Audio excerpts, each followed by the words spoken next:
Why are you? Like, I don't know what I don't know what is happening right now. Hey. Shaman. I'm Yolanda. I mean, we're the connected relationship. We are. I'm a little look. This I don't know what's happening with this right now, but that's okay. I think it looks beautiful. Thank you. We actually have a topic. We have a good topic. What are we talking about? We're talking about the messy middle and just relationships, the different stages of relationship. Right. This is one of those unspoken things about our relationships, like we don't talk about. Right. And I mean, obviously the messy middle is like that whole worst part of it all. The hardest part. Right. For sure. Yeah. So I guess we're going to start through phases, right? Yeah. Well, I think, I think part of like that fairy tale fantasy land that we come to think of relationships, like we've talked about, kind of the Disney story. Right. It's like everything is that courtship. Right. That's that first part, that courtship, where everything's happy, everybody's great. In love, everything's great. All of the endorphins are flowing. Right.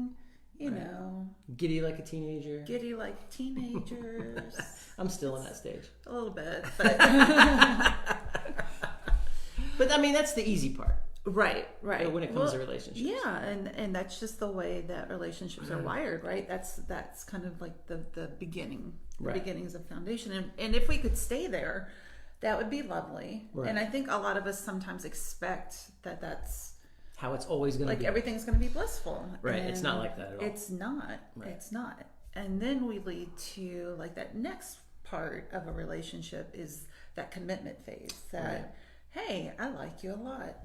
Right. How about we make a thing of this? Right. Let's take this to the next level. So whatever that looks like, whether that be marriage, moving in together, whatever the kids are doing these days. Whatever those young whippersnappers are doing. Yes. But yeah, that's like where we're upping it. Mm-hmm. We're upping the ante a little bit here. Yeah. Right. Yeah. So that's lovely, right? And that allows us to kind of settle into a relationship. Right. Because, our brains like that balance of like, oh, the excitement, but also our brains like, oh, that's settled. And a lot of that's that time, it feels safe. Right. You're doing things together all the time. You're building kind of that foundation for what the next phases of your relationship look like. There's still a lot of hope in that phase, right? I mean, there is a lot of hope. Sorry. Well, okay, so yeah, at the beginning of commitment stage, it's like, hey, we've got this. Like we can take on the world, right? And that's great. Mm-hmm. And it's accurate to a point, but then that safety and security also leads to monotony and like disillusionment. Because like in that safety and security, kids come along, kids' agendas, the craziness of life, careers. Right. Thank you.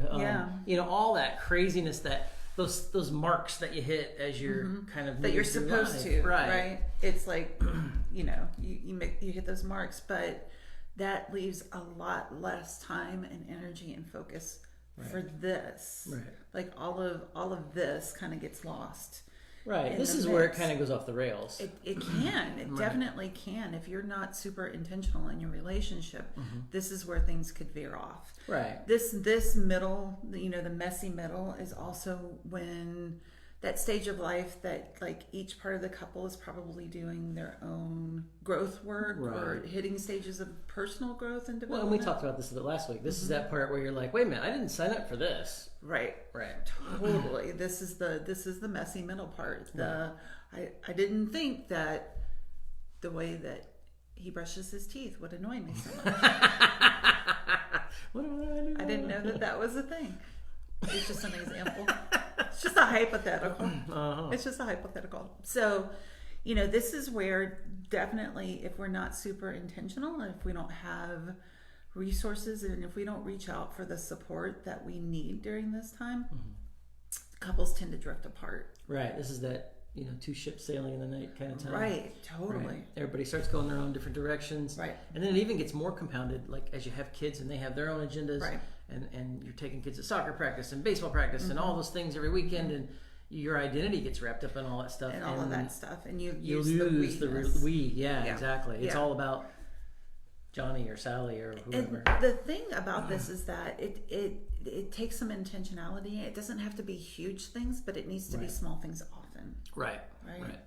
So if you can navigate, or when you navigate through this messy middle part of relationship, that actually leads to the next stage of like a deeper love. There's a depth, there's a maturity, there is a kind of like I got your back kind of, you know. This must be where we're at.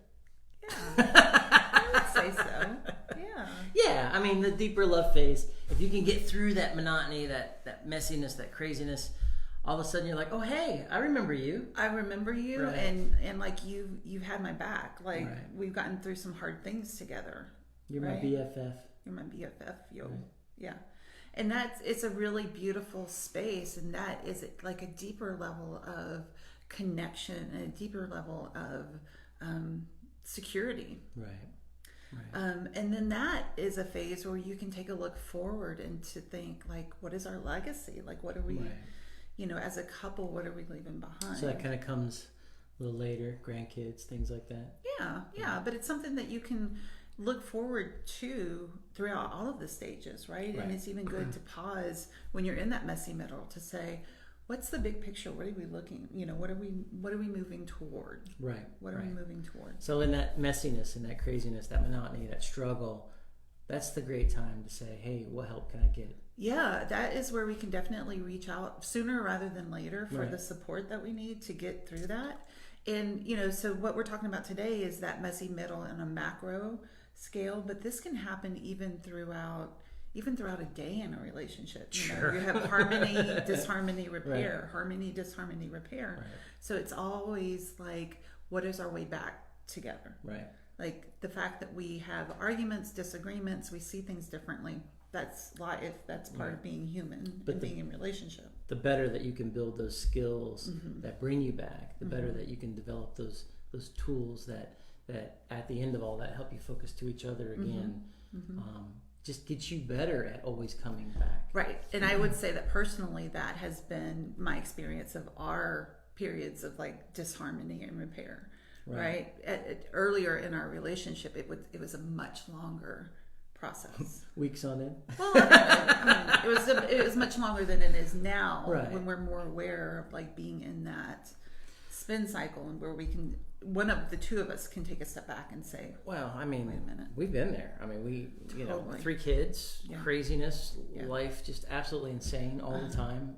Wondering what the heck we're even doing. And will we get through this? Right. And those are real questions. I mean, those are the real questions that come up in the messy middle. Like, how are we going to get through this? And is it even worth it? Right. I was going to say that's even on top of it is, do I even want to be here? Right. And that is kind of a part of navigating through the messy middle, or that harmony, disharmony, repair. Like the mentor that we follow, and the person that we kind of learn from, Terry Real, is like, you kind of pause and take an assessment. Like, are the things that I'm gaining from this relationship, does that outweigh the things I'm mourning that I'm not getting? Right. And it's like choosing that time and time again. Like, yes, the things that I'm still gaining. Right. It's hard work. It's hard work. It's focused attention. It's making it the priority over everything else. And sometimes that's not easy. It's not. And if it's hard for you and your partner, totally understandable. That's part of the definition of the messy middle. If you could use some support, the two of you, in figuring out this, repair process, we can help. That's what we do. That's what we do. So check out our coaching services and have a good one. If everyone wants to check in with where you are in your relationship, the courtship phase, the commitment phase, the messy middle, deeper love, legacy. What's your legacy? What are you working towards? So that's your relationship pause now. Check in. It's good to see everyone. We'll talk to you soon. Bye, guys. Bye.